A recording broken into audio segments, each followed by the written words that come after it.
Dans cette vidéo, nous parlerons de comment rencontrer des personnes, voir page 5 de votre manuel de formation de niveau 2. Se connecter avec les gens est très important et constitue la force invisible de votre club d'espoir. Plus vous vous rapprocherez des gens, plus vous verrez votre club d'espoir se développer et plus vous aurez d'impact dans votre communauté. Commençons par parler de 2 éléments clés: la promotion du programme et les visites personnelles. 1. Promouvoir votre club d'espoir dans la communauté. Le jour de votre club d'espoir, ou même un jour avant, demandez à certains membres de votre équipe de se rendre ensemble dans votre communauté locale et de parler du programme.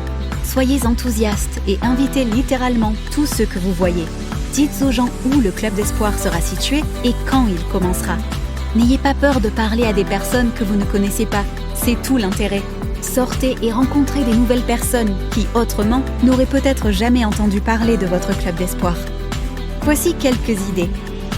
Hey, nous avons un programme pour enfants très amusant appelé Club d'Espoir qui se déroulera demain sur la place du marché. Ça commence à 17h. Ce serait formidable si vous et vos enfants pouviez vous joindre à nous. Tout le monde est bienvenu. Hey, vous êtes invités à participer à notre programme pour enfants qui se déroule en ce moment même de l'autre côté de la route. C'est le Club d'Espoir et il est totalement gratuit et amusant pour les enfants. Tout le monde est bienvenu. Cherchez à entrer en contact avec des personnes vivant dans des zones très peuplées.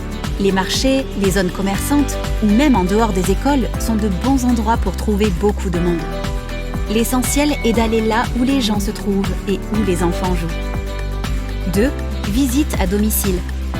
Encore une fois, le jour même ou un jour avant votre club d'espoir, demandez à des membres de votre équipe de rendre visite aux enfants et à leurs familles chez eux. Une visite personnelle à domicile consiste en fait à faire un effort supplémentaire pour montrer aux enfants et à leurs familles que vous vous souciez d'eux personnellement. Attention, veillez aux cultures très différentes.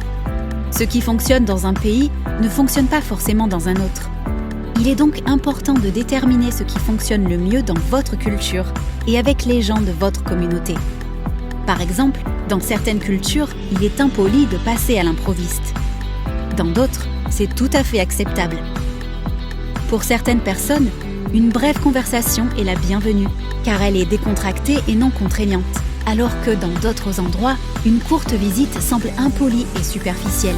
Encore une fois, en fin de compte, l'objectif est de trouver la meilleure façon d'entrer en contact avec les gens de votre communauté. Voici quelques idées de choses que vous pouvez dire. C'était un plaisir de vous rencontrer au Club d'Espoir l'autre jour. Je suis très heureux que vous soyez venus nous rejoindre. Vous êtes les bienvenus chaque semaine. Nous sommes au même endroit et au même moment. Merci de m'avoir accueilli ici chez vous pour rencontrer votre famille. Je me promène dans le quartier pour voir comment tout le monde va et pour vous rappeler que nous avons le Club d'Espoir demain. Encore une fois, si c'est culturellement approprié, voici une autre suggestion utile qui fonctionne dans de nombreux endroits. En apprenant à connaître les enfants et leurs familles, vous pouvez leur demander où ils vivent. N'ayez pas peur d'être franc à ce sujet et dites-leur que vous aimeriez passer les voir s'ils sont d'accord. L'établissement d'une liste de lieux de résidence et d'adresses peut être un moyen très utile d'organiser votre équipe pour qu'elle puisse aller faire des visites personnelles à domicile. Et n'oubliez pas, ne rejetez pas les nouvelles idées avant de les avoir essayées. Voici quelques conseils pratiques pour établir des relations. Certaines de ces suggestions peuvent sembler simples, mais elles fonctionnent certainement. 1. Présentez-vous. Faites en sorte de ne pas seulement demander aux gens leur nom, mais d'essayer de vous en souvenir aussi. Cela peut être très difficile pour certaines personnes, mais cela vaut la peine de se souvenir du nom des gens pour pouvoir les saluer semaine après semaine. Évidemment, vous ne pouvez pas retenir tous les noms en une semaine. Un objectif de 5 par semaine semble réalisable. Voici quelques idées pour vous aider à mieux retenir les noms des gens. Si la personne s'appelle Anna, dites-le. Salut Anna, je suis ravie de te rencontrer. Le fait de dire simplement le nom et de l'associer à un visage est vraiment utile. De plus, il est parfois utile de répéter leur nom encore et encore dans votre esprit, ou à voix haute sous votre souffle, tranquillement, plusieurs fois. Cela peut sembler fou de répéter « Anna, Anna, Anna, Anna », mais cela aide à mémoriser leur nom dans votre esprit. Un autre conseil est de donner aux gens des tapes, des accolades et des sourires.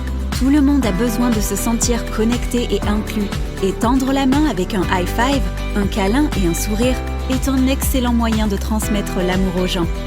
Cela varie d'un pays à l'autre, mais ces gestes semblent être un langage universel chez les enfants. Vous pouvez aussi essayer cela. Top là et top là. Tape dans le dos. Bruit de poing explosif. Des coups de poing qui finissent en danse. Poignées de main amusantes.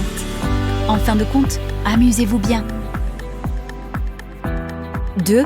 Posez des questions aux gens et montrez de l'intérêt pour leur vie. Qu'il s'agisse simplement de demander à quelqu'un comment il va et de s'arrêter pour l'écouter, ou de demander à un enfant ce qu'il veut être quand il sera grand. Prendre le temps de poser une question à quelqu'un montre que vous vous intéressez à lui en tant que personne.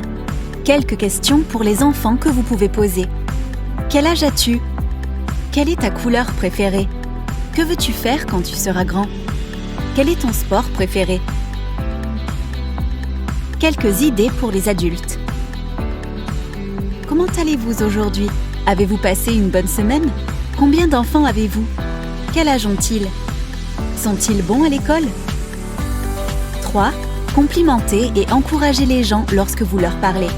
Remarquez des choses agréables sur les gens et dites-leur. Qui n'aime pas entendre quelque chose de gentil à son sujet ? Profitez donc de l'occasion pour parler de quelque chose de positif et de vivifiant à quelqu'un. Cela peut vraiment rendre sa journée et lui faire sentir qu'il est spécial. Voici quelques idées de choses agréables que vous pouvez remarquer sur les gens et leur dire « J'aime beaucoup ta coiffure, elle te va bien. Waouh, tu es vraiment doué pour le sport, c'est très bien. Tu as un beau sourire. Tu es très intelligent. Tu es bon à l'école, je suis fière de toi. Continue à faire du bon travail. » 4. Proposez de prier pour la personne. Ceci est une façon simple de montrer que vous vous souciez de la personne.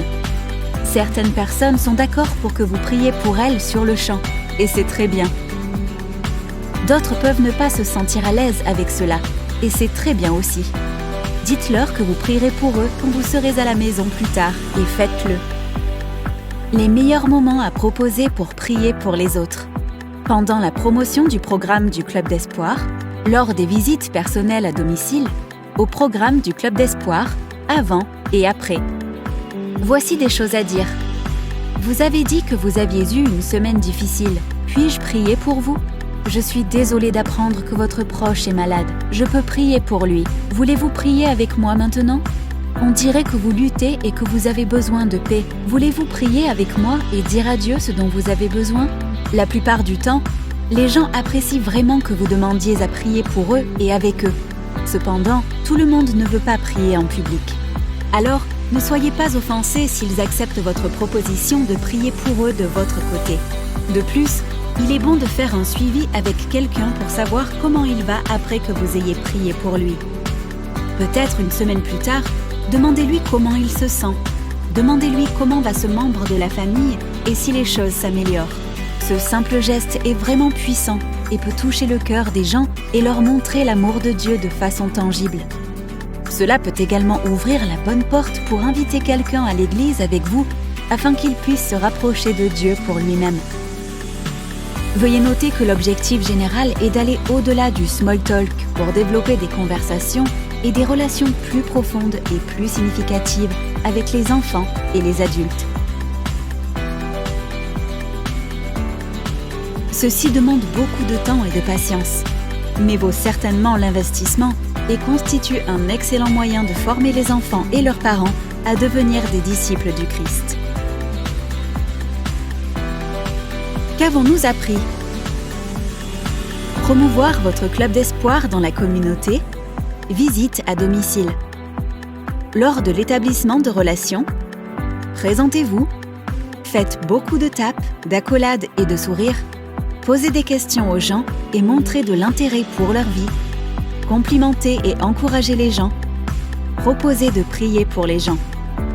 Maintenant que vous avez ces conseils utiles en main,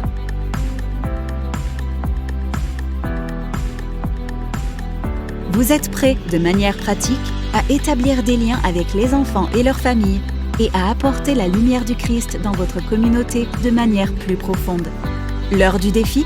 Écrivez 3 façons d'établir des liens avec les enfants et les parents cette semaine. Vous avez maintenant terminé Rencontrer des personnes et vous avez suivi toute la formation de niveau 2. Excellent travail!